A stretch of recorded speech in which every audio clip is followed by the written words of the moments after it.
This is a gauntlet. It's a marathon. Wow, I knew nothing about the healthcare industry. Oh, that's tough. That's a really tough one. That's a good question. Holy can I pass? These are some good questions. Huh? You're really hitting me with the questions today.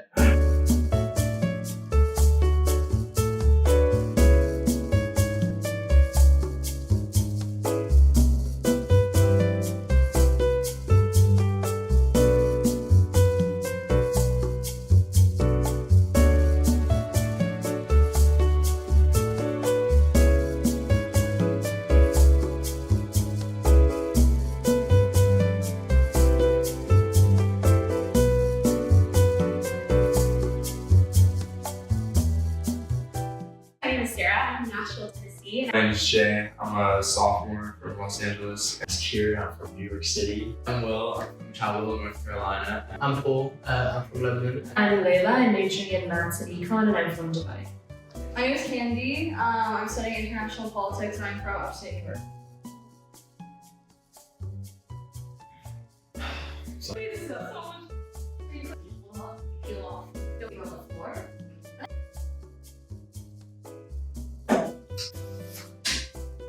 What proportion of Americans are healthy? Well, I feel like healthy is so subjective. At least 20%, I'd say, are healthy. Is it 30%? I feel like, because I would have said 11 from the outside perspective, outside the US, but then I came to Georgetown. I think Georgetown's like a bubble, doesn't represent America actually. Compared to other countries, are they higher? Accessible healthcare system and higher rates of obesity. I'd say around 40% of the population is deemed like healthy. To like 55%. 25.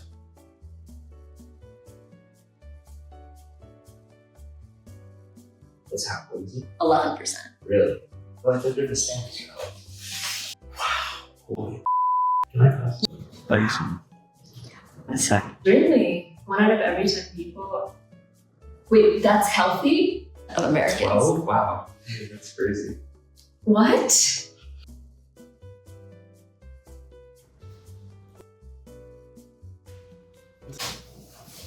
What does it mean to be healthy? Oh, that's a good question considering I just asked that. I mean, doctors could probably quantify it, but I'm not pretty bad, so. There's a really blurry line between what it means to be healthy and what it means to not be healthy. Like a state of mental and physical well-being, so healthy BMI, no chronic illness, no crippling mental illness. You have a healthy, balanced diet.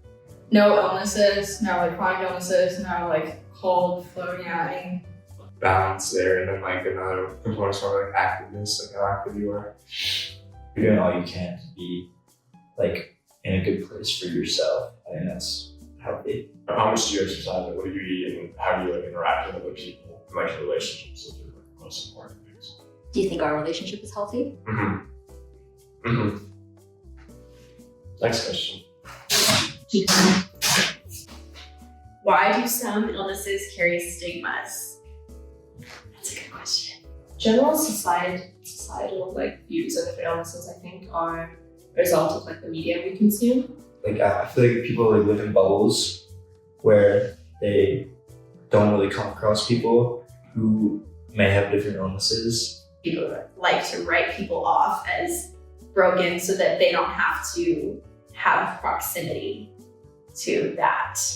It's very hard for, specifically I think, neurotypical people to understand neurodivergence.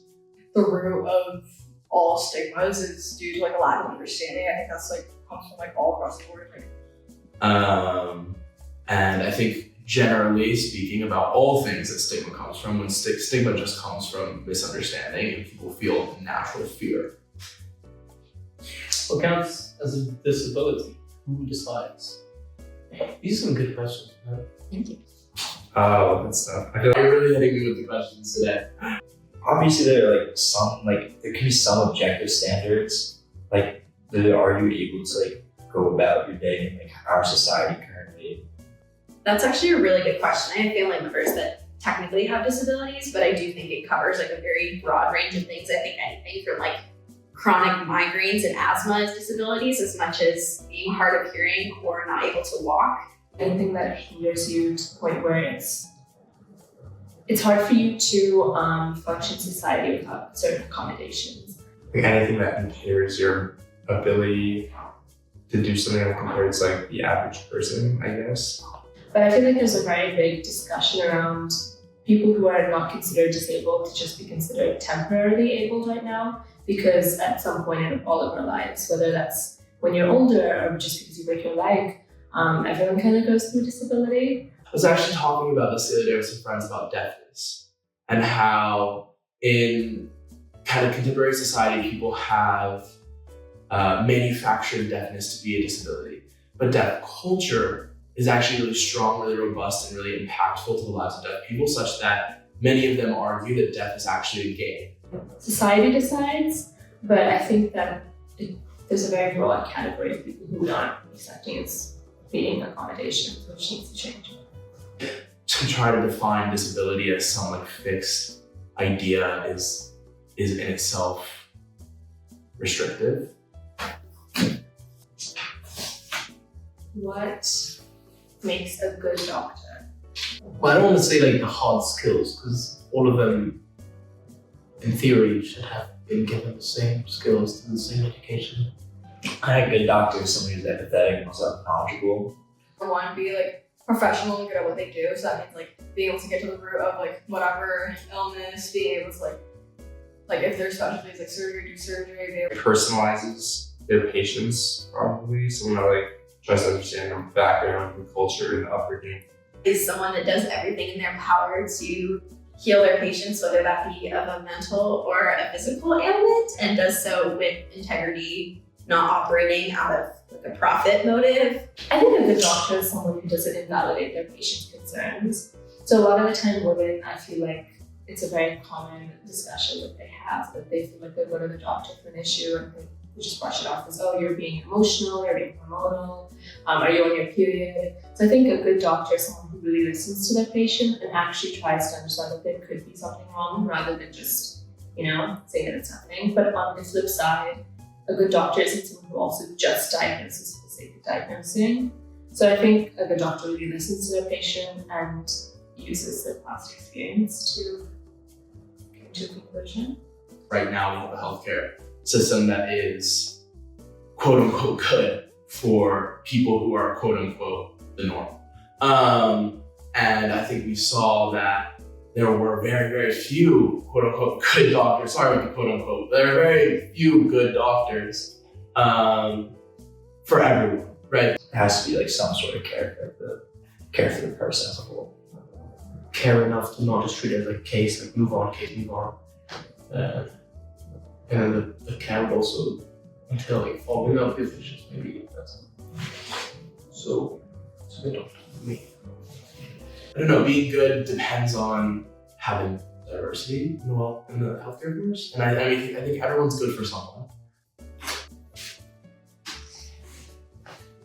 Is it possible to practice medicine without bias? Oh, that's tough. That's a really tough one. Absolutely not. I don't think so. I don't think it's possible to do anything without a bias. Possible, but not probable. I'd say no, probably, because like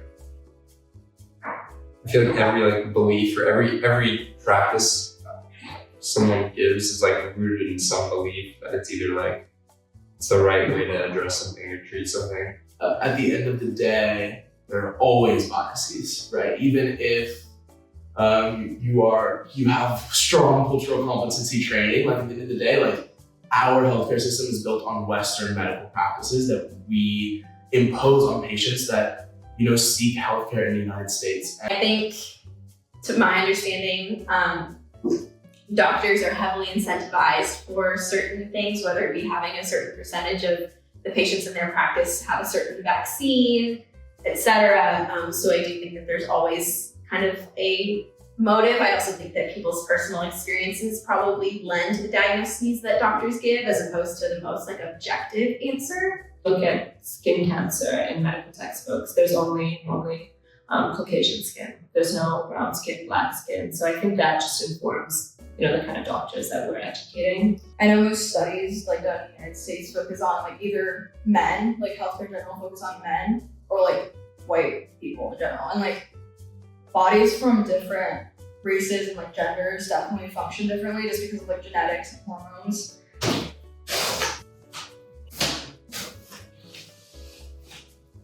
Can we ever truly make medicine fair?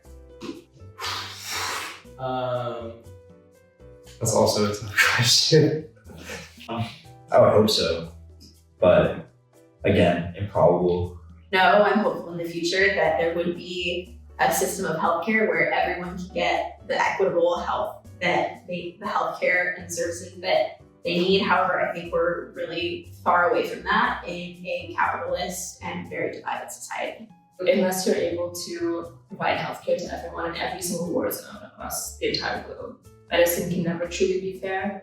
Moral dilemma of like, would you steal medicine to help someone who's dying? And I think the fact that that is such a dilemma kind of goes to show that medicine's never going to be truly fair, truly just for everyone, because by nature it is not.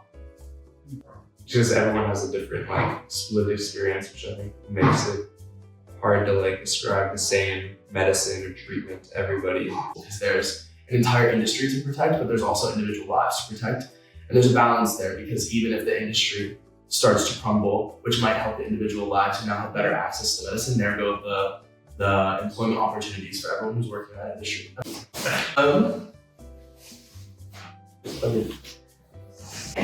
How many Americans can't afford care? I'm actually not too familiar with the American healthcare system. I just know that it's I'm gonna say a percent, and you're gonna say it's much higher. 45. Okay, like 59. 75%. I think probably 60% of Americans can't afford proper healthcare.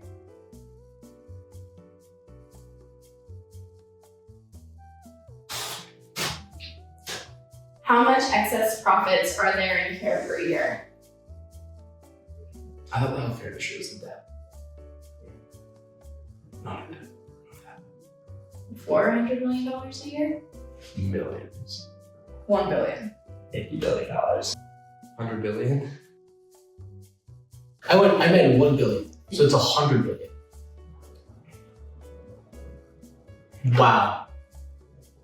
No way. Oh my god. Double it. 100 billion. 100 billion.